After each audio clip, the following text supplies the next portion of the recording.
Good evening, all you Minties, and welcome back to another episode of Reelz Talk with your host, the amazing Amanda, and my lovely co-host, the Uncanny Omar. Hey, what's up, everybody? Hey. Before we even begin, we already have a super chat. I've been looking at it this whole time, so we've already read it, but it's from DBZ All-Star. Okay. Thank you for the super chat. Thank you, buddy. His question is, Prince Omar, first of his name, lover of Chris Claremont, pimp daddy of Marvel Omnibus, favorite child of David Gabriel, and Empress Amanda of Harrisburgia. Why collected over? That's true. Why collected over single issues? So, given that this whole channel, Omar really talks about collected issues, it's not surprising. For me, it's really easy. I like having a story from beginning to ending, all in one sitting. I don't have to search for single issues. I don't have to go through my single issue boxes. Sometimes those single issues can get rather expensive, and I realize people like to put them in CGC cases or keep them away from sunlight so they don't get damaged. So it's better to open up a book. And honestly, I like the feel. They look awesome on the bookshelf. I love the way look at the back of Amanda's book. I changed it because the Omnibus were putting a strain on that shelf. Yeah, they're pretty strong. It so was about to fall. You got to get like a sturdy one. You got to get like a sturdy bookcase. The center stand thing right in the middle there. Man, we should do an episode of we go into IKEA, we get you some bookshelves. Forget your baby for a little bit, just for a little bit. And I haven't bought a baby crib yet. We don't need a baby crib. I mean, okay. We'll sneak in a baby crib somewhere, and then I do need bookshelves. My bookshelves are pretty rank. They are used from Omar. Trip to IKEA, baby. So no, seriously, they look wonderful on the shelf. You look a lot more sophisticated than you do if you're collecting single issues. Instead of having big long boxes, women are like, "Ooh, this guy reads." Okay. Yeah, that's okay. That's exactly why I buy them. Oh, right. I'm sorry. There are also different reasons. Why, Amanda? Why? No. So I come from a different viewpoint because my first love has always been novels. I'm the same boat as Omar, where I like to see the completed story. And so for me, single issues is just, I feel like it may not be more costly. Who knows? But I feel like it is because I'm buying individual ones. And then it's just, you only get so many, like 20 pages. And I'm used to novels that are 100, 300, 500 plus pages of content. And so when I get a big old omnibus or even a trade pay, anything that's collected, then I get more. I feel like I'm getting more for my buck and I'm getting the complete story. And it's more like I'm reading the novels, which I have always loved growing up. So it gives me that same feel as reading a novel. So I guess that's why I would choose collected editions over single issues anyway, because of how I am. Yeah.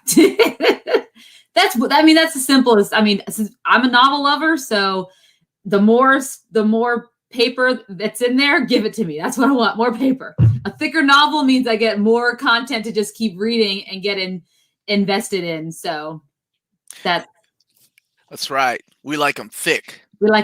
Yeah. I think I have a t-shirt for that. Go check out our spread shop. What's up, Amanda? Oh, look at Rainbow Mika. You changed it up. Hey, how am I feeling? I was looking at Rainbow Mika.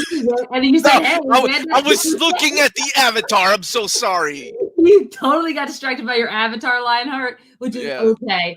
I'm doing wonderful. I'm in my second trimester, so that's always good news because the nausea and all those other first trimester messy stuff subsides, except the only problem is now my pants aren't starting to fit.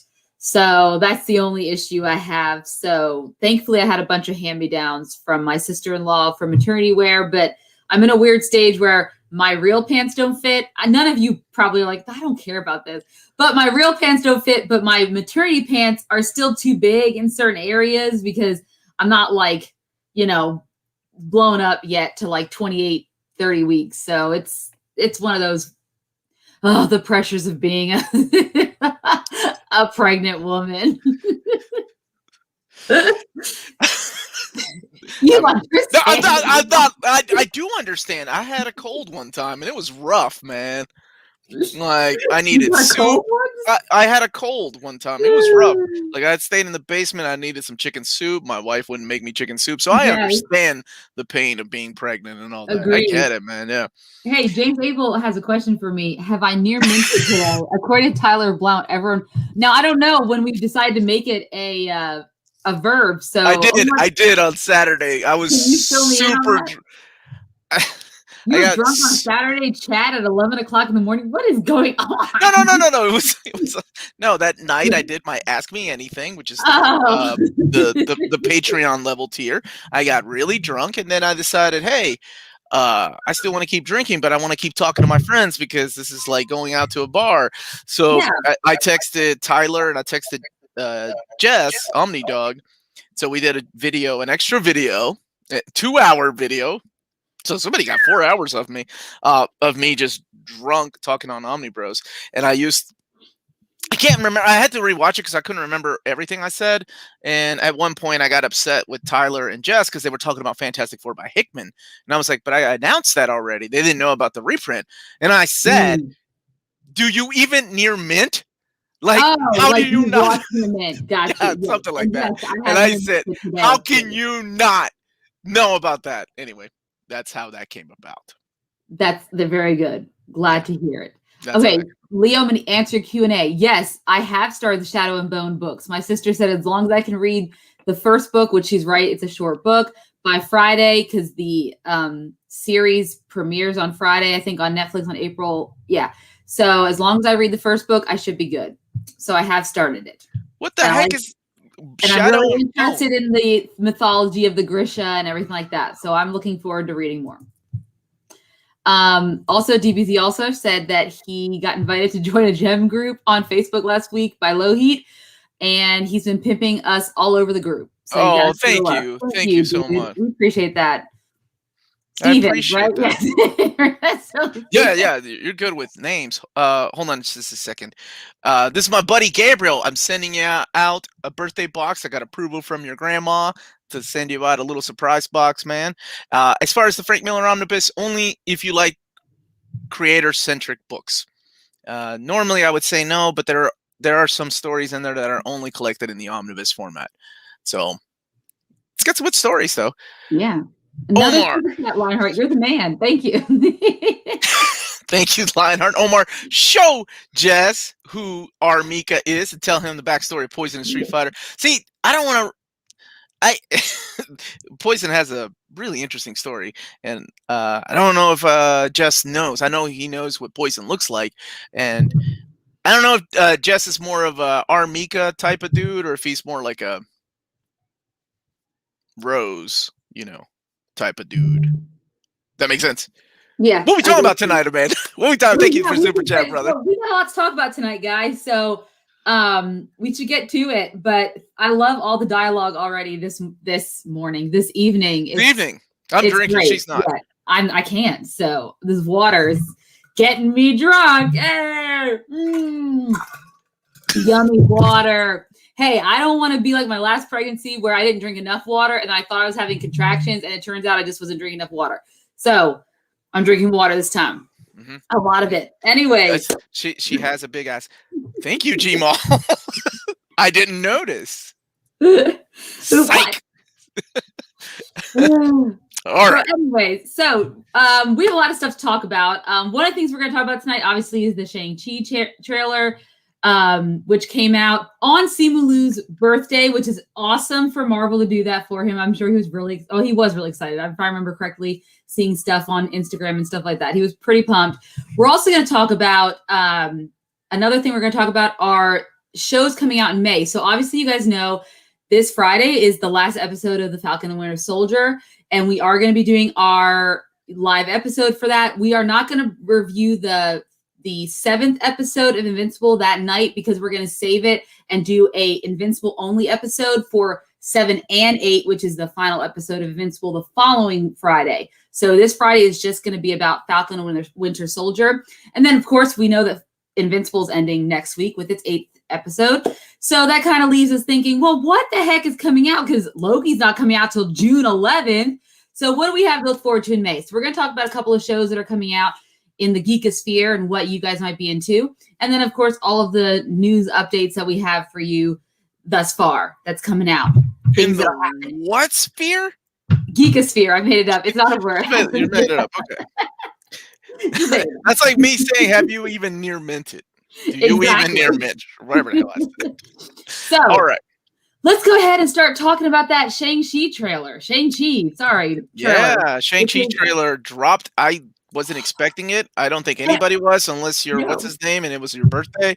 You think he knew, though? You think he even knew that was dropping? I just thought it was going to be the poster. So when the poster came and then followed by the trailer, I was like, wait a minute. And I was sitting in my OB appointment that morning when it premiered. I was so excited. I was like, oh, I got to go get an ultrasound, but I really want to see this trailer. I'm going to quote one of my favorite writers. He was on Twitter and he said, I love how the MCU is making movies that look nothing like the childhood comic books I used to read. What was it that he said? Yet feel like it. And I completely understand that, because watching that trailer, yes, and I was like, this isn't really like Shang-Chi. Sure, yeah, he's not at a restaurant. He's working as a his dad is not, for obvious reasons. Even that's been retconned in the comic books. The whole Fu Manchu, because they don't own the rights anymore, right? To Fu Manchu? Which is part of the reason why those Omnis are kind of a one-time print, and that's it. That's once they're gone, they're gone. Because I don't think they can reprint them, is what I was under the impression of. And that is the only place that you can find an issue of What If that features Fu Manchu. Yes. So that's been retcon, and now we see his father is the Mandarin, the real Mandarin. So happy to see that. But yeah, it was really cool. It was. Where does the story fit into the MCU? Yes, and that's what you had mentioned that, so I was going to talk about that. Looks a little bit before and after the blip, right? Because we see a flashback of him as a kid, and then his father giving him. But anyway, yeah, let's talk about it. You coming at it from a perspective of you have no idea who Shang-Chi is, right? Before this movie, and me coming into it like I read the Omnis, I really like them, and this is nothing like that. So this is really fun. So the first thing that I want to bring up that Gmald has said is that it feels like a Bruce Lee movie and that he's hyped, which is 100%. The choreography, like this scene right here, I have it right here, where he kicked. Oh, that is so badass. Well, like, he's pretty badass. I have to admit. And he's doing his own stunts. If I remember correctly, reading about it, Simu's doing his own stunts too, which is amazing. I love this idea of. He already knows who his father is. This is not a like discover like who your father's some bad guy. He's actually knows who he is. He got a chance to live his life as a valet in Los Angeles. And his dad's like, okay, time's up. You got to come back and, keep your legacy alive with the 10 rings, which, Greg, if you're not aware, the 10 rings were the organization in Iron Man, the original 2008 Iron Man. They were the ones who kidnapped Tony Stark. Per Obadiah Stane, he hired them. And they teased us to a Mandarin because there was a guy, remember, that was overseeing everything, and he had rings on his fingers. Exactly. And you're like, that guy's going to be Mandarin. That guy? Don't get me started on. Don't get me started on that bullshit. I'm gonna keep that good forever. It's complicated, and in this one, instead of rings, it's like bracelets, which are really cool, and it has some kind of kinetic energy, like that purple energy you kind of see with the vibranium suit that that Black Panther has, but maybe it's more mystical because then you see that like the flashback scenes of the person wearing the 10 rings fighting these large giant like lion beasts and stuff like that. So there might be some mystical stuff, but in the comic books, if I remember correctly from what I've read, they're actually from an alien spaceship. Is that right? The 10 rings? Yes, although that also retcons of where those originally came from. But yeah, honestly, I was looking forward to this because the entire time with Iron Man 3, oh man, the revelation of Ben Kingsley. And I love Ben Kingsley. I think he's a phenomenal. Obviously, I'm not the only one. He damn won an Oscar, but true. I was so mad because, I don't mind MCU doing their own thing. I realize it's their own thing. And and this is also part of the reason why a lot of people were upset with something like The Last Jedi, because in your head, you're already played these things out. You're like, okay, we're gonna see Mandarin. They've teased at it. We're gonna see it, and then we see this actor, and then we see Guy. Oh, what was his Guy Pierce, right? Turned out to be the Yeah. Mandarin, and I was like, what? So this is almost like a redeeming way Yes. to But get the Mandarin remember, back. there was the one shot, like movie little film clip, one shot clip of him in prison, and they were confronting like the real Mandarin.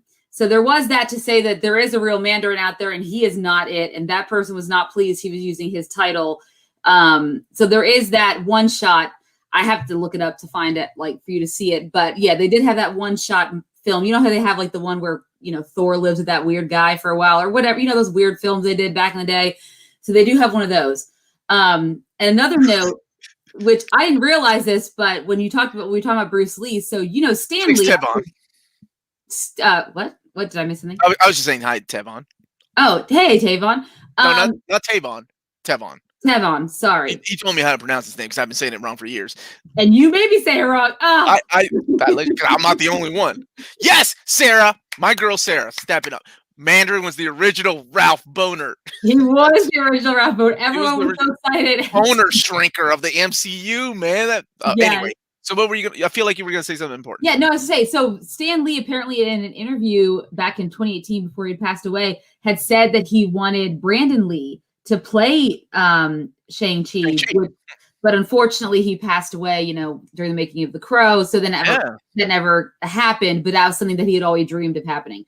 But I mean, Simu Liu is clearly doing looks like he's going to do a fantastic job. I just, everything about him is just good. I mean, it's good. It's good. And there's a lot of stuff. So a lot of things in this. Obviously, Awkwafina's playing his best friend.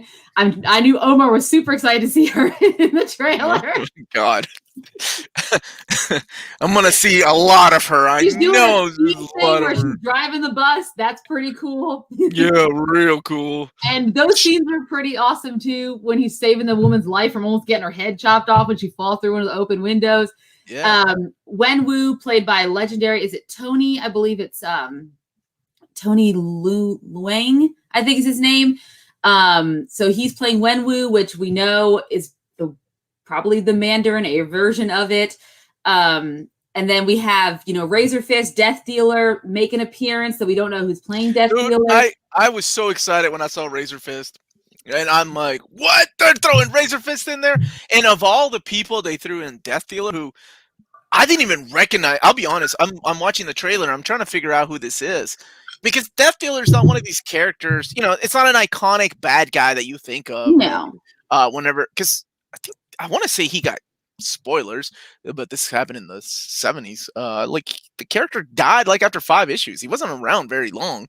And in this, I was like, who the hell is this guy with the mask? He looks a little bit different, but I'm like, oh, later on, I think I saw somebody posting pictures of the comparison, and I'm like, oh, okay, that makes sense. It's Death Dealer. Cool. Yeah. And the soundtrack behind it was amazing. And someone had mentioned that they're doing a lot of great representation on the soundtrack too. So it makes me interested to see what the soundtrack's going to look like when all is said and done, because they except for Black Panther, they haven't really, every movie doesn't have like some crazy awesome soundtrack with some great music, except for Black Panther, right? So I'll be really interested to see what the soundtrack looks like on this one. And then there's that one fight scene, which I thought was really interesting. It looks like he's going to fight Razor Fist. It looks like an underground fighting ring, but it almost kind of looks like Madripoor a little bit. So I wonder, because we have to assume there's going to be some references to what's going on in the current MCU universe, correct? There's parts of it that's post-blip, pre-blip, and it'd be interesting to see Madripoor. I would hope it'll play a bigger picture than just in Falcon and Winter Soldier. And maybe we might see it a little bit here in Shang-Chi. I mean, that's what it looked like to me, just the overall, I guess, atmosphere of where they were fighting. I know I could be wrong, but that's what it looked like. It looks like he's in a tournament with, I assume, maybe fighting his sister from the looks of it. Yes, I think so. If they're borrowing elements from the latest run. So, dude, I'll tell you, I watched this and I immediately thought, oh my god, it's a kung fu flick. It Except is. it's set in the MCU. Even the style of like oh gosh, what is that? Not Crouching Tiger, Hidden Dragon, but just the colors of Jet Li, Hero or House of Yes, Flying Daggers, yes, where House of Flying where they're Daggers. where they're fighting outside and there's leaves. It just looks beautiful. And then we see like the food dogs, like the Japan or the Chinese, the dragon dogs. You know what I'm talking Yes, about? I know Like what you're talking about. Mhm. so I thought that was cool. So there's also mythical creatures in here, kind of like the rhinos were used in um, Black Black Panther. Panther, but I hope Yes. the CG's a little better in this because woo, those Well, they had a rhinos in lot. I Black mean, they Panther. had a lot more time, I guess, production-wise, to work on this one. I mean, even with the COVID, delays in shooting and production, I'm sure the CGI aspects of it, they had a little bit more time, right, to work on it. Yeah, this is a good question from Greg. Is this going to be only in theaters or streaming on Disney Plus? I think right now they're just settling for Only in theaters, theaters. right? Yep, Yeah. September 3rd. There is no mention of, except even in the trailer. If you saw the end of the trailer, it says in theaters. There is no mention of Disney Plus as of right now. I promise that that's the way that they're going to start marketing these movies is theaters only. No, Yes. I don't think anybody, any production company or any distribution company is going to go ... But we'll see. Everybody was to be optimistic. Like we're going to get people out of the theaters. These things are going to get everybody Theaters are back opening out. up. The vaccines are coming out, and so I feel like for Black Widow, it was like they have to get it off their books so that let's get it out there because it was on last year's books and it never, like, you know what I mean? It needs to make that profit. So let's get it out there, put it on Disney Plus 2 for that premiere access, and let's get it done. But for Shang-Chi, by September 3rd, it's going to be a whole different atmosphere. So Nocturne, but I was going for visually. Like it looked really pretty. Like I like a lot of kung fu flicks or Hong Kong action flicks. I was meaning like visually, like the way that the colors looked in that one specific scene. Yes. So yeah, I'm super excited about it. When's the opening date? September 3rd is when it's supposed to open. So right around Labor Day. That's a great Labor Day weekend. Great time to put a flick out like this because you have people going over Labor Day, going to see movies. It's usually one of those big weekends you want to throw a movie out there if you're expecting a big crowd or you want to get a big crowd or viewership. So hopefully it's going to do well. I think it will because these kind of movies, I mean, if you see like what's number one, what's popular on Netflix right now, for example, and things like that. I mean, the stuff coming on Netflix. Georgia?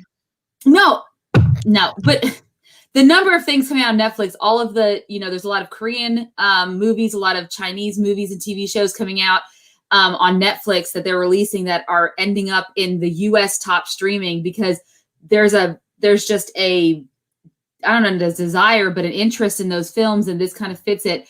And like Omar was saying, it is very much how Marvel's gotten away from just doing their, for the most part, standard Marvel movies, and they try to make them more genre, like Falcon or Winter Soldier, or Captain America Winter Soldier was like a spy thriller kind of thing, right?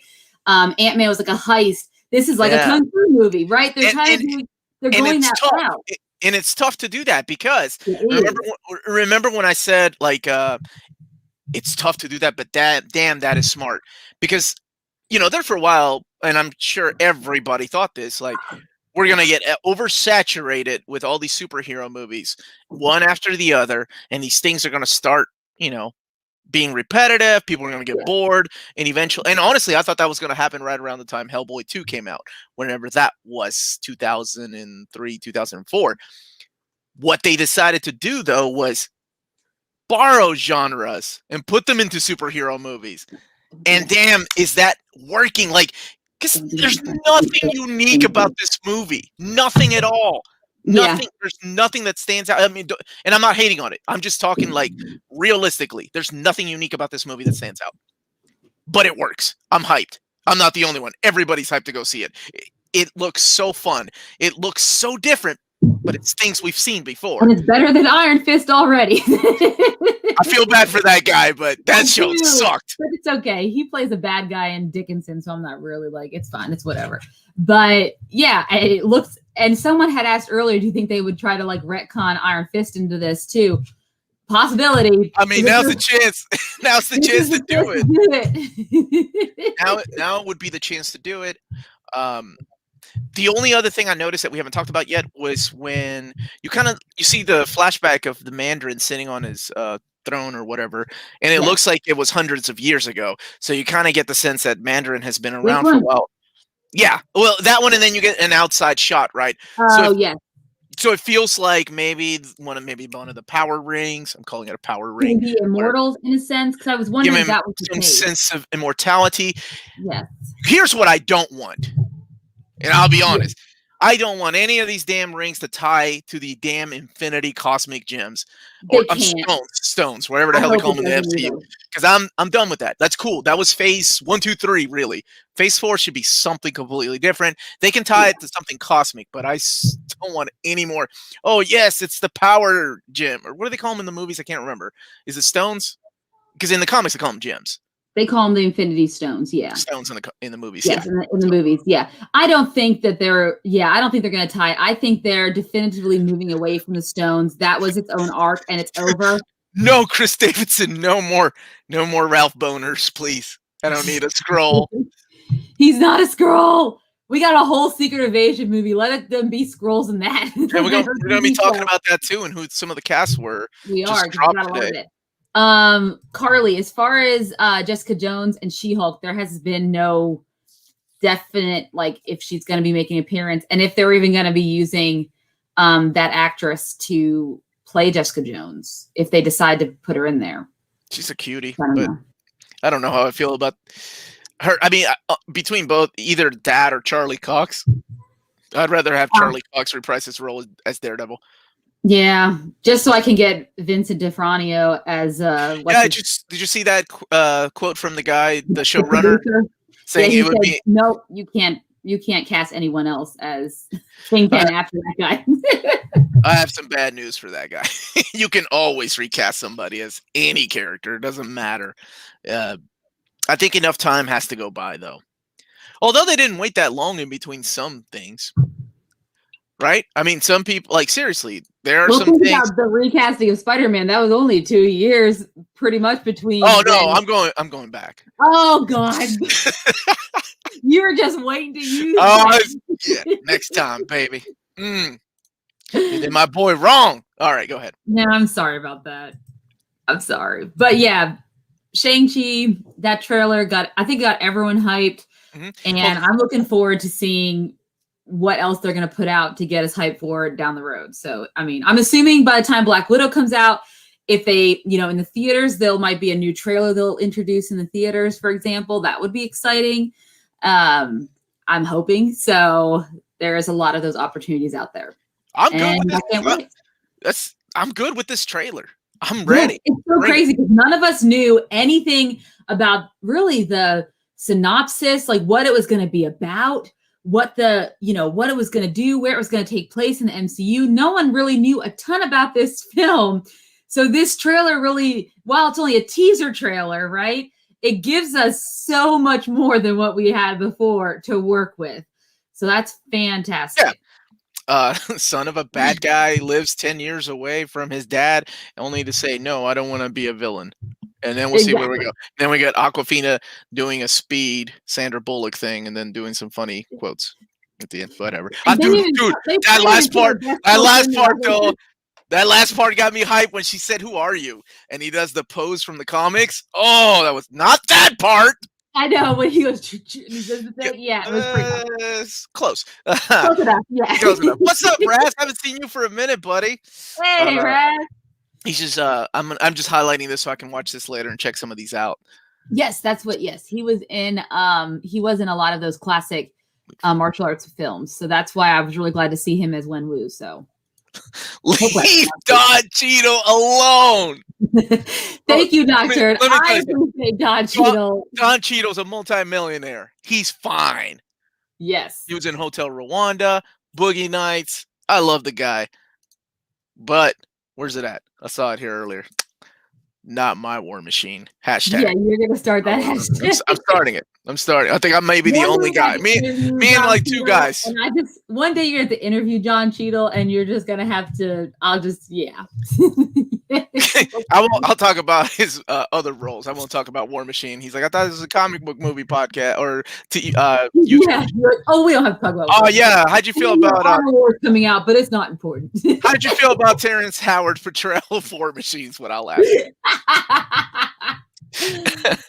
All right, what's next? What's on the next on the agenda? So next, let's talk about the shows that are premiering in May. So, like we had mentioned, can I give a tease for next Wednesday?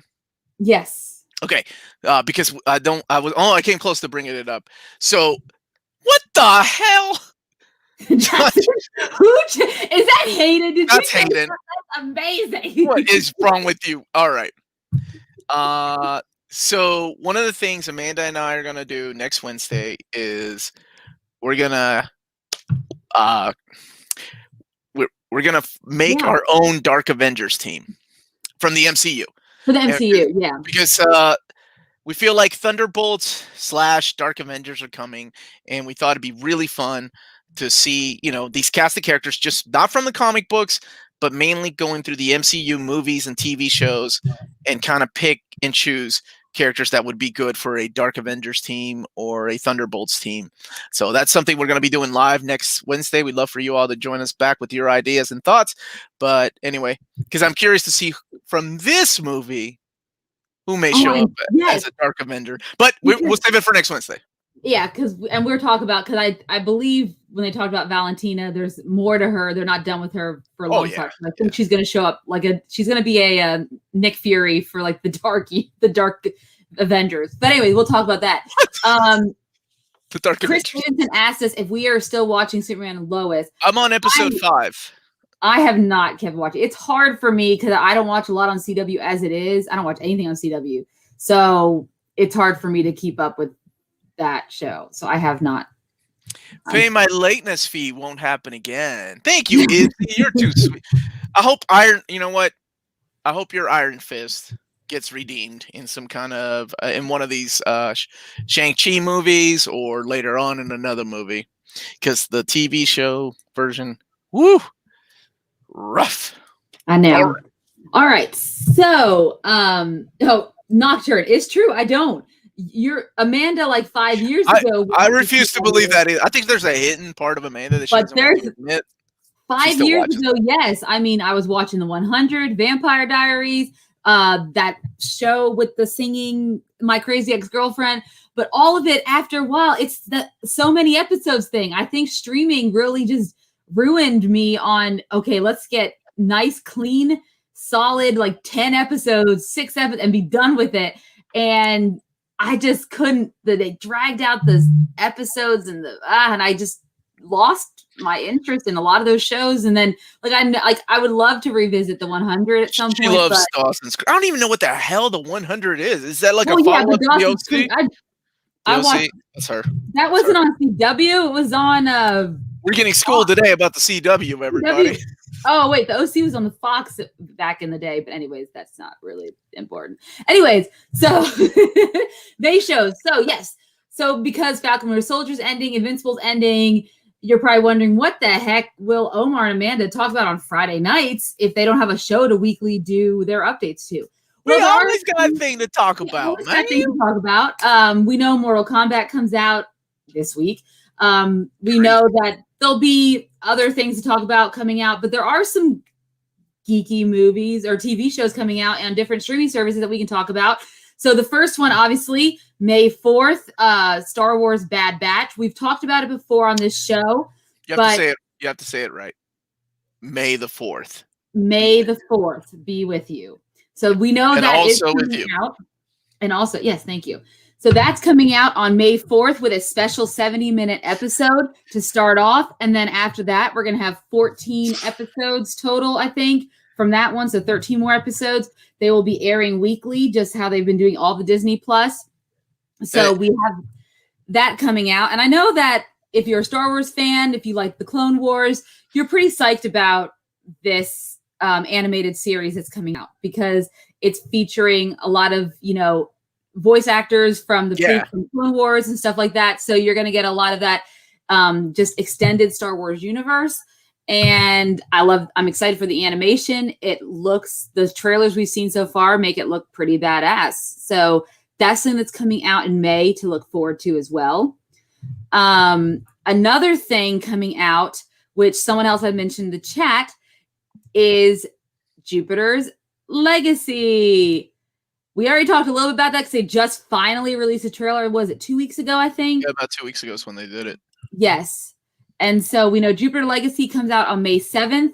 Of course, because Netflix, they're dropping all 8 episodes at once. But that's going to be another thing that's coming out in May to whet your appetite if you're kind of starving for superhero TV content. You can get your fill of Jupiter's Legacy because that will be coming out as well. And then I will say the thing that show has going for it that I really like, whether I like the book or not, is the casting. The casting looks so on point with the comic book versions of those characters. I don't know who the casting director was, but holy crap. Suave reads, I'm only watching Demon Slayer with my kids. That's it. I'm so behind on anime, man. So behind on anime. But thank you for asking. What else you got? Yeah. Hold on. Jesse, Civil War never came out as an omnibus. It was only an oversized hardcover. And if you wanted a proper omnibus, I think that has to be expanded, and I think there's enough for 2. That's why it wasn't in the reprint list. Go ahead, Amanda. Yeah. Another show that's coming out, it's actually a season 2 on May 7th as well. And this is on Apple TV Plus. Is called Mythic Quest. You probably are like, what the hell is Mythic Quest? I do I like Mac. He's in it. That guy on the right. Yes, Rob McElhenney. So I love this show. I watched it during the first season during the pandemic last year, and I fell in love with it. So for those who are not familiar with the show, it is, and I'm sure many people probably don't watch a lot of Apple TV Plus, but I have it for some reason because that's me. I don't. Look, so, Michael Emmett, what the hell is Mythic Quest? Yeah, so it is a TV. It is a workplace comedy of sorts about a company called Mythic Quest. Mythic Quest is an MMORPG, like a World of Warcraft or anything like that, and it's the most popular game in the entire gamosphere, and it's run by this very eccentric. They're very eccentric creator. Sorry, my cat's getting on there. Named Ian Grimm. And he loves himself. And this is him as, well, he's Ian Grimm, but he puts himself in all of the promos and everything. And that's played by Rob McElhenney from, I'm probably mispronouncing Sunny. From Always Sunny. And it's just a zany workplace comedy about gaming. It's a little bit about the gaming culture. It's a little bit about workplaces and how people get along with different personalities. And it is absolutely hilarious. It has a great cast, like Danny Pudi from Community. He plays their director of monetization. So all he cares about is money. How can we monetize the crap out of this game? And so that kind of gets in the way of some of the creatives like Poppy Lee. And that's this girl you see on the left. So she is their lead engineer. And her and Ian, she is pretty much his muse to a sort, but he always tends to take credit for things that she creates. But they have kind of butt heads back and forth. She's kind of almost the Jim of the office, the person who's sanest in the office. And she looks at this like, why is this happening? Why is this place so crazy? But she kind of leans into the craziest by the end of the season. And what really sealed the show for me was the last episode of their first season. They actually ended up doing it as a quarantine episode, and it was all Zoom calls and things like that. But the Ian, which is Rob's character, he's obviously very rich, wasn't leaving his house for any reason at all. But Poppy was really dealing hard with the quarantine. And there's this one scene where he finally talking to her and he realized she wasn't answering calls, wasn't on the live, wasn't on the video streams. And there's this great scene where she finally reveals to him, like, I have no one here. And he literally on his way over to walk to her house just to give her a hug, even though he's terrified of the virus. He doesn't know what's going to happen, but he sees that she desperately needs someone and he goes to her aid. And it was such a beautiful episode. And they just released this past Friday a special episode called Everlight, where they have a LARPing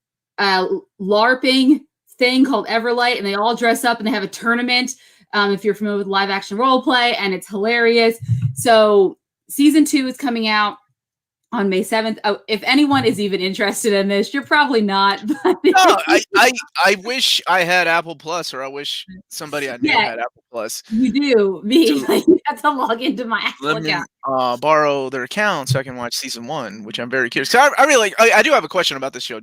Is this written by Rob? Is he one of the writers? I know he's a big writer on Always Sunny. He is, and then Charlie Day, who plays what's his name? Charlie. He's he's an executive producer on it, so they both are working on this. Now, he's not in it, but yeah, he is. That's cool. I'm so glad, because they did something very similar to the premise of what you're talking about in episodes of Always Sunny about the MMO. So it's really cool to see him expand on that. I really like the Always Sunny cast, and I was so happy to see the casting on the Fantastic Four. Somebody did fan casting of all the characters of Always Sunny, and then the cast Dennis as Doctor Doom was perfect. All right. Yes. So what else is coming out in May? Where's my Lord of the Rings prequel, Amanda? I was told that's not coming out yet. Sorry, Game of Thrones prequel. They're still filming it. They're still filming it. It's still in production. Amanda, 3 years ago, we told people these things were coming 3 years ago. No, we know it's in production. We talked about it on a couple weeks ago, but Evan's right. You know, if you buy a new Apple device, you get it for a year for free, which is, I think, how I got it. And then I just kept paying for it. That's how Apple works. That's how they do. That's how they do. You're too lazy to go in your settings and just go, no. But I like Dickinson. I watched that with Haley Steinfeld. And I also Dickinson. I thought you were going to say something. We watched Servant, which is the M. Night Shyamalan movie or TV show. About the baby that haven't seen it. Yes, it's intense. Yeah, everyone's giving that's not my password. My password. Yes, Leo, you're right. I didn't mention anything like drama related. We're just talking about comic books. I was like, is there a comic book series called The Underground Railroad? No, I'm pretty sure we're talking about nerd shows. There's a ton of shows coming out in May, but I just wanted to highlight a few that are coming out that pique my interest as far as like what we talk about on this show or on this channel in particular. Gotcha. Yeah, so I'm super excited about Mythic Quest coming out. It's season 2. If you have a chance to get on Apple TV Plus and binge the first season, there's only 10 episodes total plus the special episodes, so 11. There's gonna be a Patreon tier opening up tonight on Near Mint Conditions called the Amanda password share tier. No, it's not. So you may have a few people, and you may get an email from Apple saying, why are there 35 people watching Mythic Quest on your account from all over the world? They will. Okay. What was next to Magna? Not. I think we already talked about how expensive. We did talk about that a little bit. A little bit. We talked about how expensive how much it was and how expensive it was a few episodes Wednesdays back. I don't remember which Wednesday it was, but when they had finally announced that it was in production, we did. Yeah. Oh, you're welcome, Jesse. I saw it in there. I don't mind answering questions like that. I will say that, like I said, if they've reprinted, it needs to be an omnibus, and I feel like there's enough material for 2 omnis, including like the Spider-Man stuff, the Wolverine stuff, the one-shots, the frontline stuff. But honestly, between you and I think House of M will come first before they do Civil War. There you go. Kenneth, because I know he posted this, he said, fair point you made on CW. I still watch all the DC TV shows.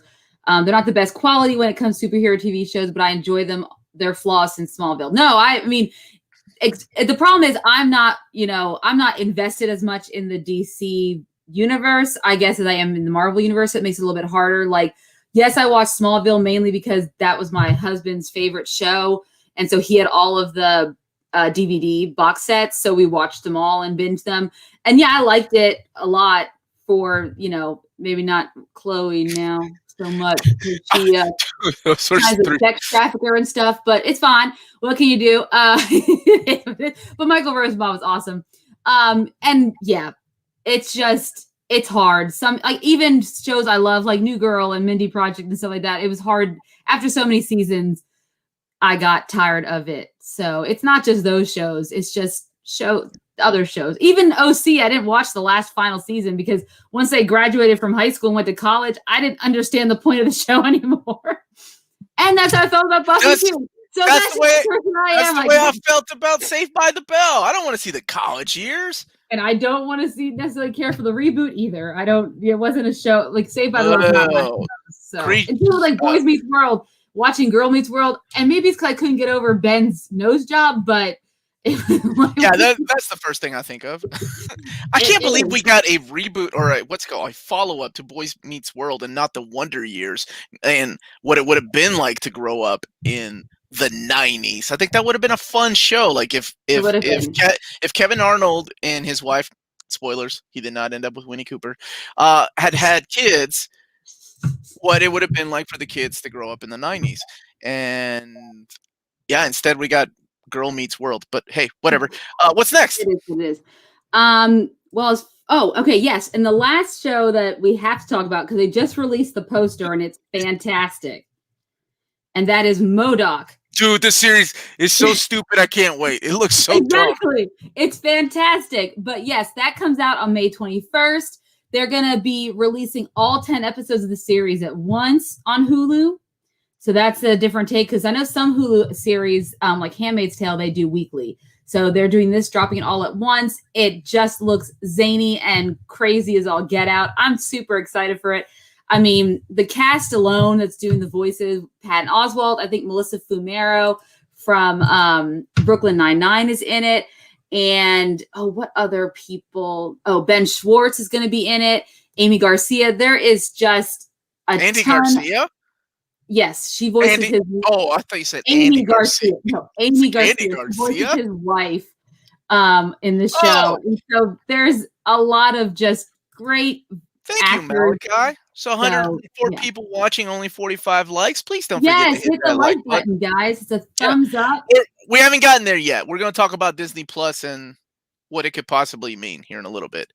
That is on the agenda because I looked at before I joined the show tonight.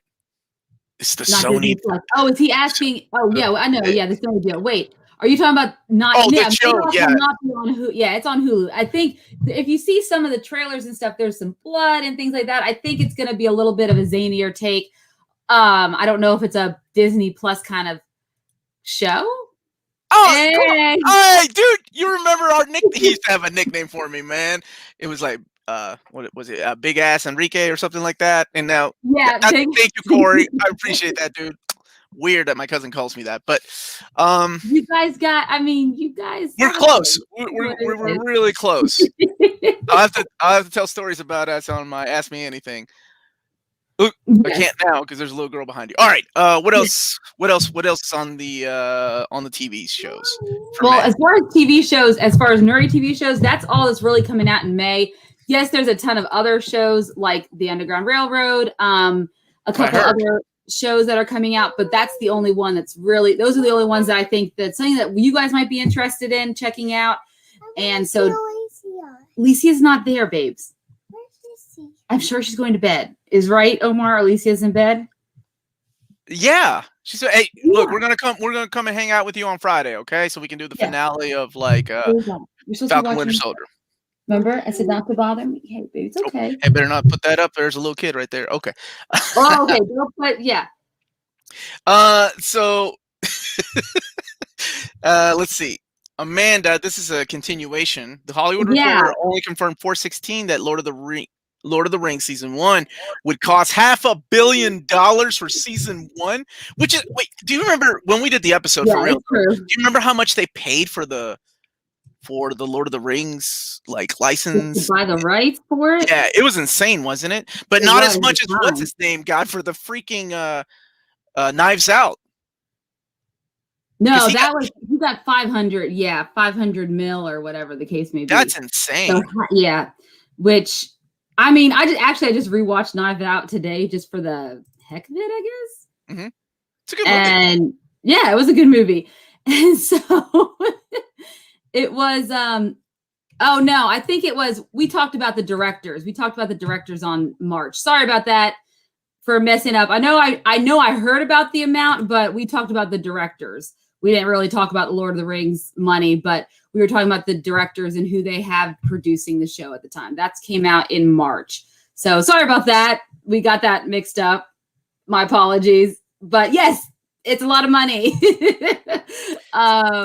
Yeah. You want to talk about this first before we talk about the big Disney and Sony thing tonight? I got a ton of news to talk about. So yeah, so whatever you want to talk about first. It's Leo's asking about the Emilia Clarke, Olivia. That's what I was gonna do first, actually. So well, good timing, Leo. Stay ahead of me. I will get there.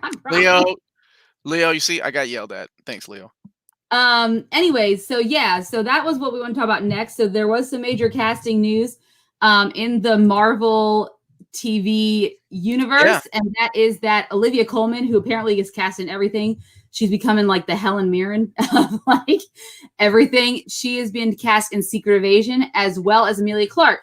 They have not disclosed any roles or titles of who their characters are. Who's gonna be Spider-Woman and who's gonna be the Skrull Queen? Well, okay, everyone knows that everyone's thinking Emilia Clarke will be Spider-Woman.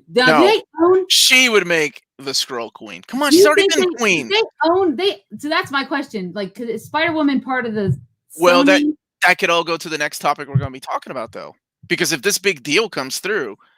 They already signed it, but it doesn't have to do with this stuff. That's more to do with the movies, but that also opens up a lot of Disney Plus. But that opens up a lot of things, though, with the possibility of both Disney and Sony doing things together on TV shows, maybe on movies. It's still a different thing. I don't know. I think Netflix still has. I think it's a good relationship to keep open, and I think it might. But Netflix still has first pay per views, so there's still that there. Quick, the Brits are coming. They are both. Yeah, exactly. That's Brits are taking anymore. Brits are taking everybody's jobs. The mother of aliens. That's what I kind of figured they would cast her as, but it's almost a little. Oh man! But see, Elijah. Then you throw her in the Fantastic Four and the whole Johnny Storm thing, Alicia Masters, and that's just me fanficking. But that would be really cool. That would be really cool. I agree. Don't argue with Amanda Omar. Is that our fusion? Like, I just don't know. Yeah, it's hard to say what everyone's talking about. We can talk about it. Is the fact that after last week, it was just like last week. I think we talked about how Sony signed a deal with Netflix that Netflix gets first right of refusal for distributing their movies from 2022 to 2026, I think, on their streaming service after that pay-per-view window ends, right? Mm-hmm. So now it looks like they went and signed a deal with Disney so that they get second after Netflix. So after it's on Netflix, then it can be on Disney Plus, it can be on Hulu, it can be on whatever channels, because we're not just talking about Disney Plus anymore, too. We're talking about everything. Because keep in mind, we're talking about all Sony movies, and not all Sony movies belong on Disney Plus, right? So while Jumanji might be a great trilogy to put on, or it is going to be a trilogy, right? Yeah, I think so.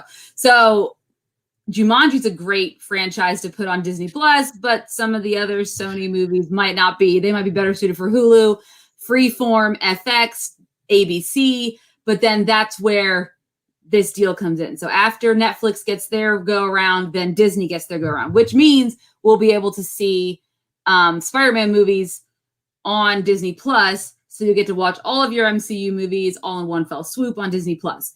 Starting. I wonder how much that deal was. God, can you even imagine? So, hey, Evan, let's do the Spider-Man deal alone. I mean, how much is going to make them too? Before you go and buy the Roger Stern Omnibus, not everybody got their shipments from Diamond, so it will be next week. Should be where you can find the Roger Stern Omnibus more so than this week. So keep it, don't spend too much money before you go and buy it. I don't think Cheap Graphic Novels got all their copies. I know In Stock Trades didn't get any copies. So perhaps next week. This has to be in the billions. Like how much money they're gonna make, like Sony, and that's what I mean. Like if they're doing this, if they're talking to Disney, then I think things are probably open for a possible collaboration again outside of Spider-Man.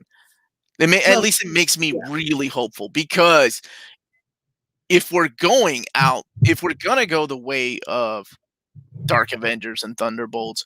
Holy crap, would it be cool to use a certain character that we'll talk about next week from the Sonyverse of movies. That would be really cool. See? It would be. Oh. But yeah, and it's just a matter of let me explain really quick. That means that Diamond is the distribution center shipping out books to the retailers, meaning that Cheap Graphic Novels, IST, Tales of Wonder, places like that did not get the books yet. So just wait another week and the retailers will have them. And you can always use Amazon as a backup, by the way. Don't spend too much money on the book because it is coming out next week. $3 billion. God dang. Yeah, so that's what Jesus said. It's $3 billion, which is a lot of money. That's a lot of money. I mean, it's a little bit. Yeah, I don't know about a lot of money. When you're the guy that wrote Knives Out and you get $500 million, dang, that seems like a lot of money. Okay. Yes, so it's going to be very exciting. I'm glad that they've done it. I'm not surprised, I don't think, that Sony chose Disney to go that route because of their relationship with the Spider-Man content. Mm-hmm. But I am happy that it's happened. So obviously, because right now they still have a deal with Lionsgate, I think that runs to the end of the year, so that all their stuff goes onto Stars first, which I don't watch Stars. Does anyone here watch Stars? I don't even know. I don't even know what's on Stars. I don't even know what's on Peacock. Wasn't that Power show on Stars with 50 Cent? I thought that was a Sony thing. The Powers. No, Power. It was just called Power, and it was 50 Cent, a TV show. I think that was on Stars. If I didn't watch that one. But yeah, I didn't. Yeah, so I can see why Sony's moving in a different direction. Poor Lionsgate, they're not having a great year, guys. Every movie they've just thrown out so far into theaters, like Chaos Walking, and there's a new one that just came out. They just are not making back the budget that they. I mean, honestly, though, it's been rough for a lot of movies. It has been, but yeah, Lionsgate's had a hard time because they were the ones who were heavy into a lot of the YA content and YA movies, and as those started to dwindle that's why a lot of those things are going into streaming and making them into series. Like Cursed was a good example on Netflix, or you have Shadow and Bone coming out. So you can see, that's kind of just diminishing in the theaters front. Hayden's right. Lionsgate peaked with Hunger Games. That's exactly right. Well, and those movies were popular in the movie theater too. Like, and those fandoms were insane. Like it was like Harry Potter, right? It just was a crazy fandom, and not every YA novel has that kind of fandom base. Right. That goes on droves. It's just how it is. Yeah. So to me, this is exciting. It could open up possibilities to other things, other collaborations. I like when things like this, when they leave the door open for other. It could mean other things. So, let's keep hopeful, because what we don't want is another talk of like, nope, no more Spider-Man in MCU movies. That's it. They're walking because they can't meet halfway. Yes. Exactly. Which you never know. I mean, that's the whole thing you have to wonder about this next movie. And we all, have probably by now have seen that Alfred Molina variety where he does not give a crap. He lays it all out there. He talks about what he's doing and what they did to him during the making of the film. They're de-aging him to go back to the time where he falls into the river in the 2004 Spider-Man 2 movie. So he's not even mincing, like, this is what's happening, right? I'm serious. I mean, I think all of us would be upset if they casted Alfred Molina. Yes. And we had another Ralph Boner. Like, that would make people upset to the point of like, okay, I'm kind of done for a little while with Marvel. Like, this is ridiculous. Oh, Scotty G, thank you for the super chat. Yes. Thank you for the compliment. And yes, if my daughter liked milkshakes, I totally would take her out for a milkshake, but she really just likes donuts. So I think Dibs, can I get that milkshake then? Scotty, Scotty, can I get that milkshake since is that cool with you, Scotty? Just asking. Yeah. I figured out that. Immortal Iron Ibsy said that they should just sell Spidey. Okay. We all think that. How much would that cost them? I know you don't. I know you don't know off the top of your head though. Like how much they paid for Star Wars, how much they paid for X-Men and the whole Fox thing. Can you imagine? Because Sony knows how much they have Spider-Man. Like how much they've got in that character. Even on their worst movies, they still did a good amount of money on them, even with their worst Spider-Man movies. So they know what they have in there. Yeah. Thank you, Scotty. I appreciate that. But yeah, they know what they're doing. Absolutely. What other news you got? Yeah. So in case anyone was wondering too, so a lot of people are always asking, WandaVision, Falcon Winter Soldier, what's going to get a season 2, correct?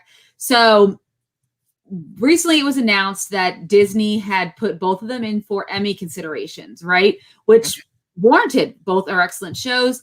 Definitely should receive some Emmy nods. But they put WandaVision in the limited series category and put the Falcon and Winter Soldier in just the drama category, which means, and they said in their, and I know they did this for the reason, they said, we just didn't want them to go head to head, but I feel like then why not put Falcon and Winter Soldier in a limited series and then put WandaVision in the drama category? And I think it's because, and a lot of people are speculating, are they expecting to then do more than one season of Falcon and Winter Soldier, whereas they knew WandaVision was only going to be one season, and that was it, because they told the story. It was a finished and finite story, which does get some, I guess, continuation in Doctor Strange too, whereas we don't know when we'll see Sam and Bucky in the MCU movies, because it's not like there are any announced standalone films for both of them, and it's going to be a while till we see any big mashup films coming out. It's a lot of individual films coming out so far in the next couple of years. So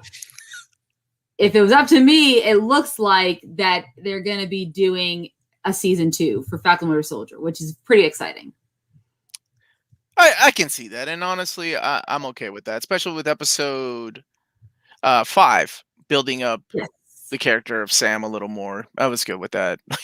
Honestly, before episode 5, I'm like, I really hope they wrap up the series, because it's okay. So we'll see where it goes. And sad to see that WandaVision is only one season, but then we don't know where they're going to go with the storyline. We don't know what's going to happen to Wanda. We don't know if Vision will come back in some kind of way. We can only expect them to. And I can't imagine them being done with Agatha. What's up, Ace? How you doing? We're going to be on her show tonight at 10 o'clock. Woo! 3 live shows today. Woo, that's going to be busy. So, yeah, I don't see Agatha. I think we're going to see more of her. She's too fun. And then the kids. It's also about the next generation, right? Like what's going to be cheap to make. You hire a bunch of kid no-name actors, get you a Young Avengers show. But I'm more excited to talk about Dark Avengers Thunderbolts. What else is on the agenda for tonight? What else did you have? Yeah, so just a couple of random things. So apparently Kevin Smith said he would cast Arnold Schwarzenegger as Galactus if he had the opportunity. I don't what? Yes, he'd had a recent Q&A in his Batman Beyond, and he said he would cast Schwarzenegger in the Marvel movies. At this point, I'm pretty sure it will be a CG. It better not be a damn cloud, though. He also said you should get Bruce Willis play Silver Surfer. Now I think he's just trolling people. Yeah, because Bruce Willis hates Kevin Smith. So that's funny. That is funny. Yeah, I mean, I'm hoping to see Galactus soon, just like I'm hoping to see Fantastic Four, and I'm hoping to see a redone Silver Surfer. All these things we all want to see. I'm not sure how I feel about Arnold Schwarzenegger as the Galactus, but it's pretty funny that he would bring that up. So they announced that filming is beginning on a Mad Max prequel as well. So Furiosa, which it's shooting on 2022. And did you see who's playing the young Charlize Theron? I know not her, because she was pretty upset about that, and it sucked. Like, there's always this thing about actresses in Hollywood when they get older, their roles get, Yeah. they stop getting roles, and there's completely truth behind that. And I felt so bad for her because she was like, they've done de-aging before on a bunch of actors and actresses, and it's not like I look old. I could No, do she these things. doesn't. So, Yes. no, who do they get?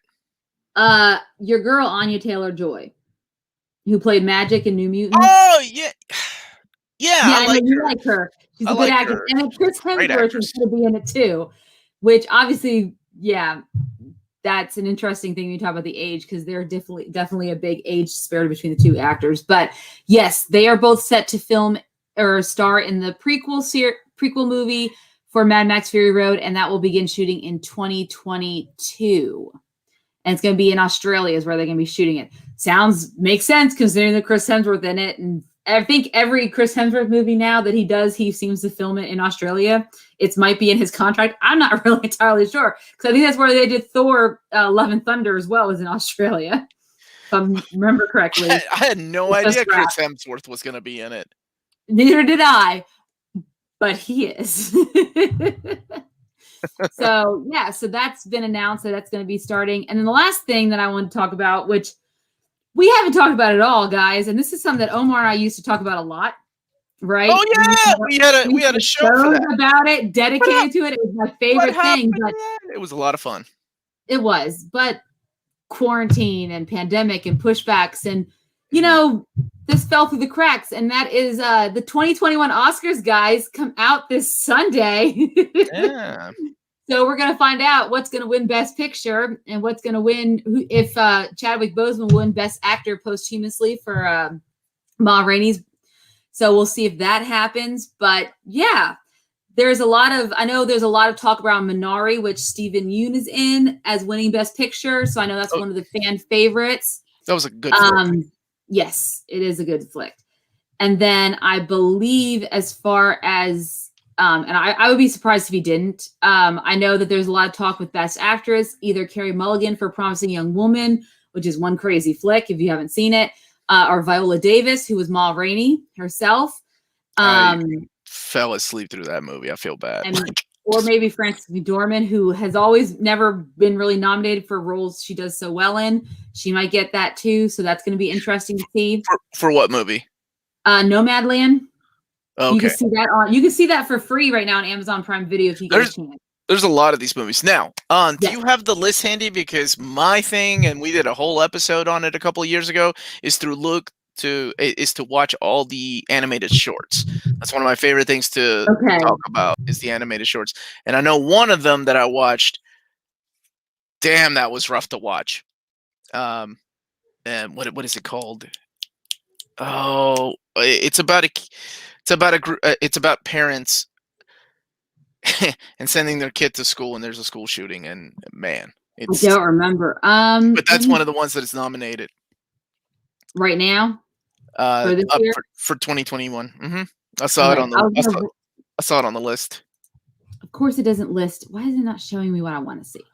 As far as animated shorts, I'm not sure, but I know for sure for animated features, I'm hoping that the movie Wolfwalkers wins. My daughter and I, it's on Apple TV Plus. See, I do watch a lot of stuff on that. You do. And it is a fantastic animated film. It resonates beautifully. It has a great message. It has a lot of heart. Sean Bean plays a dad, so you get him in there, which is always fun. And yeah, I mean, compared to the other Pixar movies that are nominated, Pixar or Disney usually win, like Onward is okay. Yes, Tom Holland and Chris Pratt, but it's okay. And Soul is okay. It's a good movie, but this one to me really does not go. That's on Apple? That's on Apple, yeah. So, yeah. And so I'm trying to look up, why can't it show me it shows me all the other things that okay, here we go. Animated feature film, short film, animated. Okay. So Burrow is nominated, which you can watch that, I believe, on Disney Plus, if I remember correctly, because it is on Disney Plus. Genius Loci, If Anything Happens, I Love You. Is that the one you're talking about? Yeah, that one, that's a rough watch. That one made me cry, man. That's it. So there's only 5, right? Yes, and then Opera and Yes People. There's the other 2 animated short films that are nominated. I'll have to look for those. Oh, that's one thing. That's one of my favorite things to always watch before the Oscars to see who wins. Yeah, I remember we did a whole episode on the Oscars, like trying to see which one. We did, yes, and it's hard because not obviously there's some good films nominated. Mank, for example, Minari, Nomadland, One Night in Miami, Judas and the Black Messiah. So there are some great films. It's hard. Like Judas and the Black Messiah was awesome. The Daniel Kaluuya will probably win Best Supporting Actor as well. I would be surprised if he didn't, but we'll see. Because that's what they nominated him for. I really loved Riz Ahmed. He's nominated for Best Lead Actor. But, of course, Chadwick Boseman, posthumous, I think he'll beat him out. Sound of Metal? Sound of Metal. He was really good in it. He was awesome. Playing a metal drummer who loses his hearing. And I can't even imagine. The way it was, the way it was shot, like with the sound and all that, was so good. Oh, wow. But I've been watching the people where he was at, I guess it was like a rehab center, but for those with hearing disorders or hearing issues, and the way they would communicate, and just watching his, just at first how he felt so helpless because he was so used to being able to hear for all those years. And now he's just like, I can't communicate with anyone, but how he learned and just realizing the sound of silence. Yeah. That movie was so good. And the sad part came at the very end, like when you realize, because all these things happen. Yeah, it's all, switched up a little bit for Hollywood, but it was a lot of the things actually happened, and then what ended up happening to the guy. It's a good movie. Yes, it really is. So, and the great thing about, and that's another thing about the Oscars this year, unlike previous years, most of the films that are nominated, you can watch for free on a streaming service. Now, I think you have to I don't think Minari is available. You have to rent it still if you want to watch it, but quite a few other ones either were available, like Judas and Black Messiah was available for the month of March, right? While it was in theaters on HBO Max because of their agreement. And then, of course, Nomadland is available, Mank on Netflix. So this then begs the question, does it lead the way in 2022 when we start, now things are coming back in the theaters, but there's still movies coming out on Netflix only, still movies coming out on Amazon Prime. And I know that Netflix is still trying to do some deals where they're going to show some movies in theaters because the Oscars were really, I guess, weird about that. They didn't want to just let a streaming movie earn an Oscar. It has to be in theaters in order for it to get an Oscar, right? That was the big kerfuffle about a year or so ago. And so I wonder if that's going to change because of what happened with the pandemic and moving forward, if we'll see some of these differences. This is the first time I think I've been able to watch most of the best nominee pictures out Omar illegally downloading them. So, I mean, without me renting them or go watch them in theaters. Remind me never to be pulled over with you in the car. You're right. I'll just tell the truth. Oh, he's got weed. Yes. Anyway, we talked a little bit about. Hey, what's up, Matt Murdock? Hoping to see Charlie. I almost said Charlie Murphy. Charlie Cox back. Charlie Cox. But you're right. Army of the Dead is supposed to come out in theaters before Netflix. It is one of those that is going to be coming out. Yeah, and that's right. Champions. Regina King got snubbed for directing One Night. I like that movie. Now, I don't know. Is it a play? Yeah. Because it felt like it was a play. The way, the setting and all that, and the dialogue and I liked it. I thought it was a good movie, especially the scene up in the roof. And of course, it could have happened, sure, but I thought it was a good movie. It was, but we still have this banner up. Which one? What are you looking for? There we go. It's still. I was wondering. I didn't think anything was playing for me. All the banners, like, is nothing appearing? Oh. No, that's not right. What are you clicking on? Nothing. I was clicking on the banners, and I was like, "Why is it still showing?" Oh, Leo's got to go to his grandparents' house on Friday. Well, Leo, you make sure you and your data? grandparents watch us. I did see the Trial of the Chicago 7. Me too. Are they? Wait, let me see. Are they nominated? I thought that Sacha Baron Cohen is nominated. Is he? I could see that his character was. He is for supporting role. He is. That's not surprising to me. He was really good. And you know what else? The girl who plays his daughter in the second Borat movie is nominated for actress in a supporting role. And God, whatever she had to do with what was she in? The Borat movie. That's what she was nominated for. She was nominated. Oh, because of that's a weird nomination. I mean, don't get me wrong. Baklava. She was nominated for Borat's subsequent movie film, The Delivery of Prodigious Bribe to American Regime for Make Better Benefit Once Glorious Nation of Kazakhstan. What should you watch after this? Man, you go watch. We have a catalog. We have a playlist. You go back and watch all our old school Reelz talk. When Amanda and I used to get together, we used to film back when Omar had. Yeah, but now Omar has to edit a lot of stuff. I had to edit. So it's hard for us to do. Like, he has so much stuff to edit for the channel. I'm like, doing our pre-tape shows is so hard because that was a lot. It was a lot of fun though. It was a lot of fun though. Maybe we'll do some special ones like for like certain movies, like when Black Widow. Although Black Widow, I think we have to do that tonight. Like as soon as it comes out, we're gonna come and. When I have my baby, we'll have to do some pre-taped ones because trying to keep a baby quiet during a live is a lot harder than my 5-year-old. Whiskey no. and Ice Cube. You put just whiskey. So knows, I will not do that. I am not that mom. No one starting. Sure. Do I like Pirates of the Caribbean? I thought the first one was fun. After that, no, I did not. I love the music though. What about you? Did you like it? I'm sorry, the Caribbean. Did I like the Pirates of the Caribbean? Yes. Yeah, I mean, I can't imagine why. July 9th, 2003 premiere date. Yes, I loved it. Keira Knightley, Orlando Bloom, and then Johnny Depp's character. Yes, I loved it. Now, I didn't like the third one was at the end of the world was rough to watch, but I loved can't think of the actor's name who played Davy Jones. Oh my gosh. Bill Nye the Science Guy. Yes, Bill Nye. I didn't like necessarily all the Davy Jones stuff. No, the guy who played Barbosa. What is his name? Jeffrey Rush. Jeffrey Rush. Oh, so much. Such a great actor. So yeah, totally enjoy those films.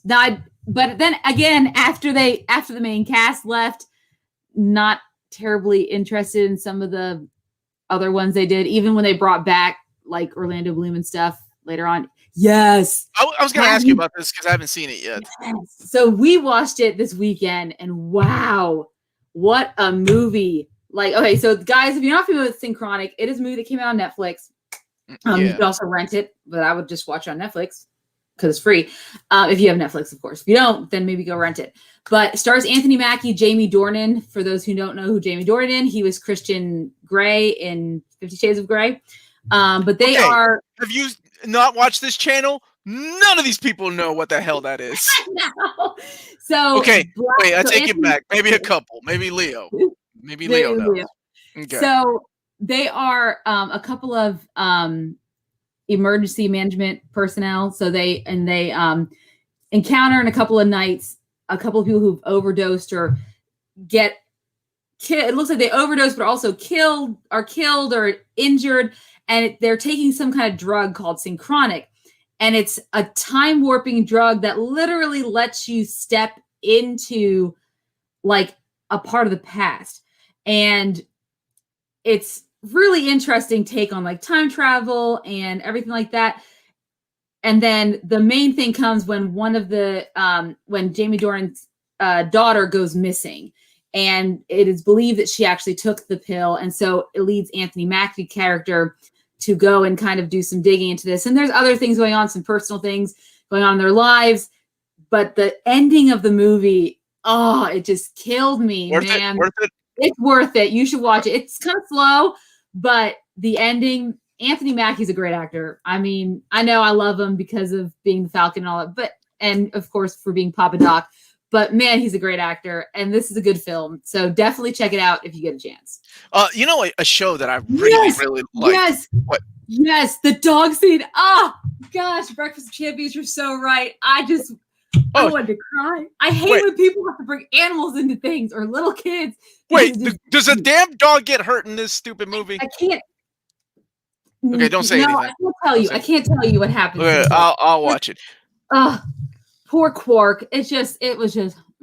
Are you making rough. A drink for your daughter?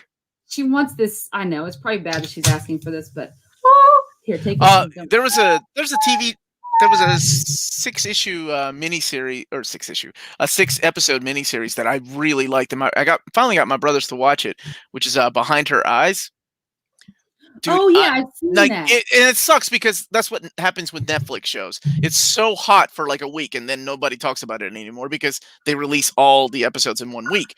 So it's got Bono's daughter, Eve Hewson, who is freaking gorgeous. Really? Actually, the 3 main cast members all of them are super hot, but oh my gosh, it's only 6 episodes. There's a whole mystery going on as to what's happening.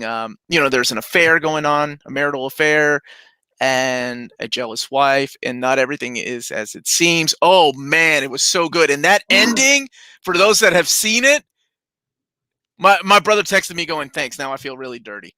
And I'm like, right? That ending? Oh, really? It was chef's kiss. Wonderful. Right there at the top of recommended. Every time I open up Netflix, you should watch it. Watch it. Do I not?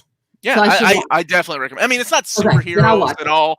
It's just damn, that was really good. Obviously, we don't. So obviously, Omar, I just don't watch superheroes. I mean, I know. I was talking to everybody else. Malachi, be good.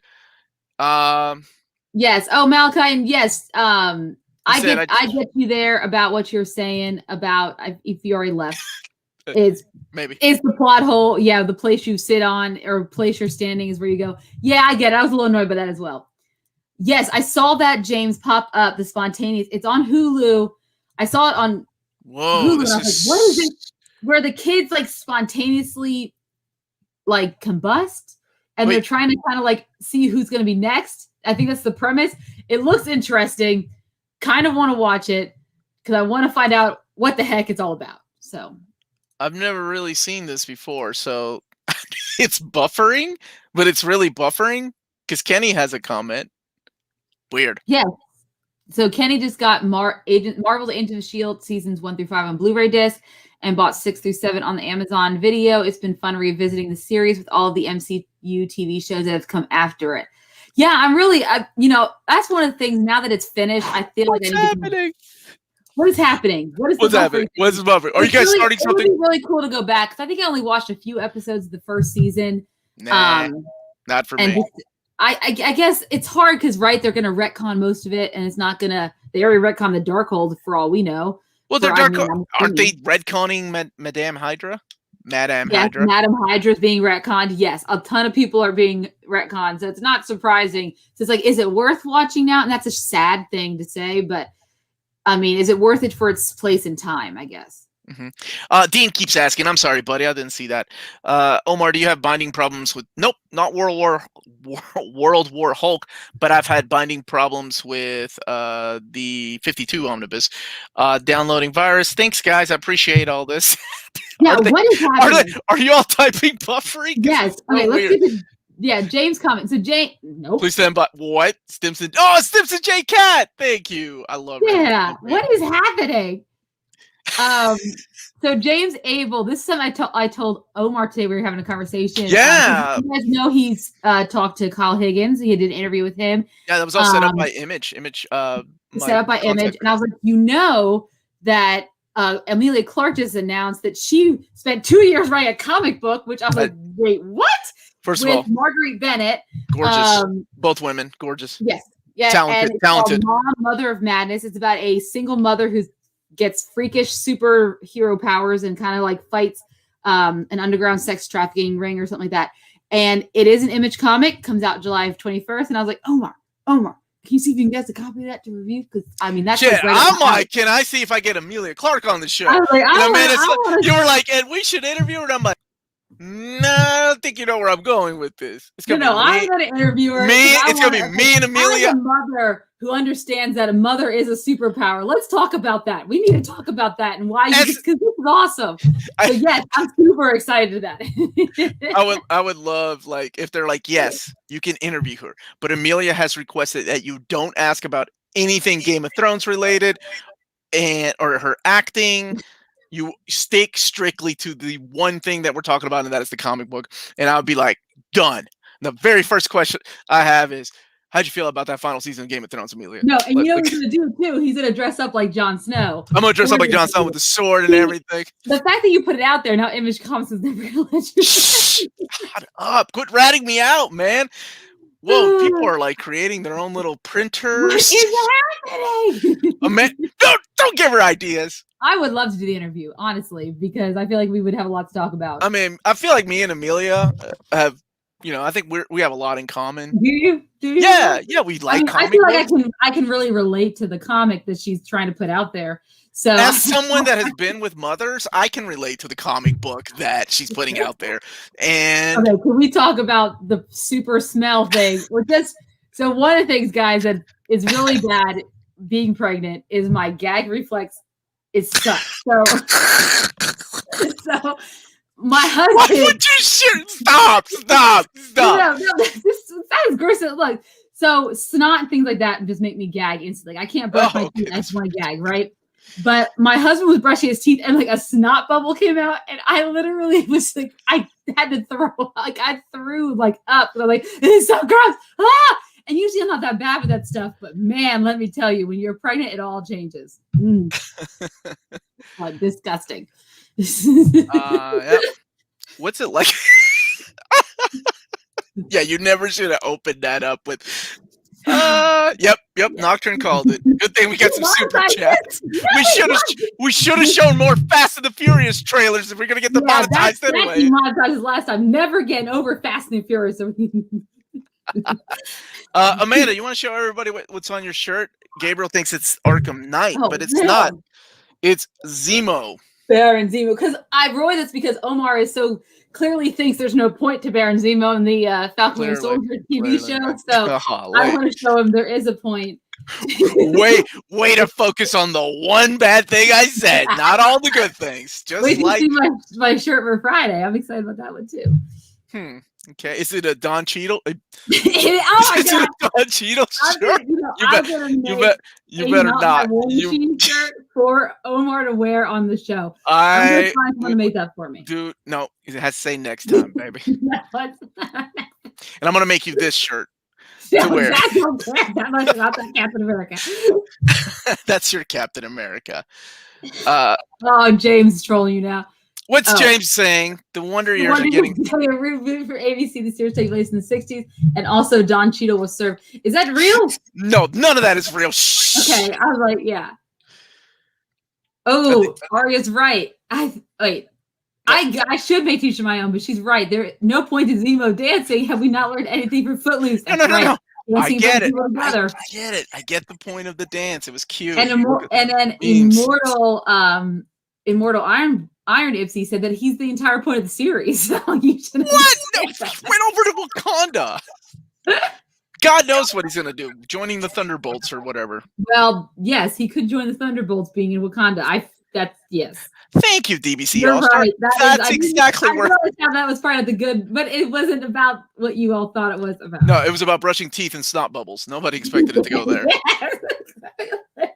I started working again after months of lockdown. Congratulations! Is that a congratulations? Are you happy about it? Well, Ipsy wore the NMC shirt. Did you wear it to work? Represent. That's right. Represent. Yep. Oh, Jesus said that he's the most important person in the show, Zemo. So glad to know we're all on the same page. The show is called Falcon and Winter Soldier. I'm glad everybody just happens to agree with Amanda. I'm glad they all do too. That's it. The point of Zemo was the memes. Absolutely. I'm not hating on that. Yes, there it is. Mm-hmm. Yeah. He does have moves. I can't lie. That's how I feel about it. Yeah, buddy. That's the ticket. Where are you finding these? And what is this? Oh, I forgot to show you this from Mythic Quest too, which is the. I forgot to show you. Like, this there's from so Mythic many Quest. things you pulled. Oh, I saw that one. Yeah, we talked about that one. I showed you all of this. Okay. What is this one? Oh, yeah. Old. Yeah, we need to get rid of some of these. Nope, it's okay. Yep. I'm good keeping that one though. All right. Anything else for the night before we wrap up? Anybody got any thoughts, feelings? Yeah, feelings about anything? Are y'all a little sad that he did show that one? I was mad, but I'm over it. I understand that they were taken down. We need to have a intervention though. Yeah. Chris Davison. No, I do not watch the Red Rockstars, but I just guessed that it would be a Madripoor based on the set design and atmosphere of where their fight scene takes place. It just looked very Madripoor-y to me. The neon and the dark. Yeah, it just looked like Madripoor. Yeah. Interesting. Omar needs his Kat Dennings gifts. I mean, am I the only one? He just put it up. He put what Kat Dennings. That was Salma Hayek. Right. You're so racist. Someone deleted the Helen Mirren one. Yeah. Someone deleted Helen Mirren. Me. Like not twerking. Me. Remember the after I found that thing? Wait, is Maya here? Yeah, she is still here. Oh, hey, she's on. Okay, hey Maya. I forget. Oh wait, she's 18. You know things. Ace has a lot of feelings. Omar and Amanda. I'm sorry, I read that wrong. Amanda and Omar. You are both wonderful. There is a reboot for Wonder Years. Shut up. Well, it better not have Don Cheadle. No, I always look forward to your shows, and they better not reboot the Wonder Years. Oh my God, I'm not kidding you. Thank you, Hayden, for making me look that up. Yes. Stop talking. This is a nice compliment. Lying. James wasn't lying. It is a reboot. Lee Daniels is producing it, so obviously. Okay. And Don Cheadle is going to be playing Adult Dean. Shut up. He is the narrator. I'm not kidding you. Yes. What are the other actors? It looks like I can't remember this guy's name. Hold on a second. Terrence Howard? Nope, not Terrence. No, I would know. Yes. We need to get Helen back. Dule Hill is going to be in it. Dule Hill. You remember him from? No. Was he in Psyched? Is that the show he was on the USA Network? Psyched. No, I didn't watch that one. But yes, the Wonder Years reboot is a real thing. Thank you, James, for bringing that to our attention. Thanks, James. I really appreciate that. Yes. Really okay. Dule Hill from Psych. Now, I remember him as the guy who sold the onions in Holes with Shia LaBeouf. Even Stevens. Weaver and John Voight, but it's fine. It is what I remember from my youth. Can we not that? Like, yes. Can we not? Can we leave the one? Can we leave the Wonder? There was a reason why it was the Wonder Years. And it's going to be experiencing the lens of, a black family in the 60s. That's what it's going to be about. So there you go. Huh. So there you go. It is. Why would? But okay. Yeah, Breakfast Champions know what I'm talking about. Sam the Onion Man. I'm glad you all. Gordo, I'm at the risk of offending Omar. What the hell is Wonder Years? Wait, are you serious? Do you not know what Wonder Years is? He might be. I don't know. It was a wonderful series that only lasted, I think, 7 seasons? 7 seasons.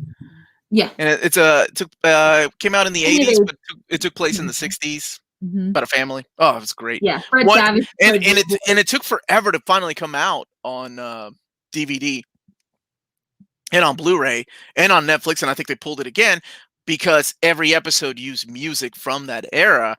So there's all this copy. Even the song at the beginning that introduces the Wonder Years has a huge copyright, the Beatles song. But anyway, I love the Wonder Years. I think most people my age grew up with a crush on Winnie Cooper.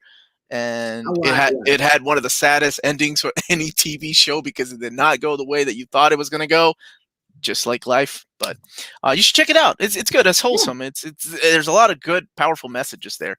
What the Hayden? Oh well, that makes sense though. Hayden did not grow up in America. Omar's Wonder Years. Yeah, I would say boomers. because What the? we're Generation X. It's more Oh, Generation X, shit. and I even watched it as a millennial, but I'm an elder millennial, so it's Can probably we why. not? Can we not put labels on us, please? I'm just saying, I guess. I'm just saying. Yeah. I'm just Oh, saying. Maya also doesn't know what Wonder Years is. Okay, so me and Omar are gonna do. Yes, we're gonna school everybody on Wonder Years. On the Wonder Years, we're gonna talk about it, get everyone caught up on what it is. That's what we're gonna do. I'm sure most girls had a crush on Kevin Arnold. All the guys had a crush on Winnie Cooper. Yeah, Fred Savage was cute as a little kid. He's still cute now, but and then his brother was in what's it called? The Ben Savage was in Boy Meets World. Boy Meets World, yeah. Yes. So next, I always mispronounce your name. I'm so sorry. Near mint condition movie plot, a la Space Jam 2. Don Cheadle kidnaps Omar and traps him in a comics trivia death tournament. Will he survive and at what cost? The question is, next to Maginot. I'm so sorry for mispronouncing your name. That's really good. I wouldn't even gone that route. What characters are gonna be in this? Because if it's gonna be a la Space Jam 2, we've got to have animated characters playing alongside Omar, people he has to contact. So who will they be? X-Men? What are we talking about? I was looking up in the chat. I don't know. X-Men, Savage Land Rogue, Savage Land Storm, looking all sexy.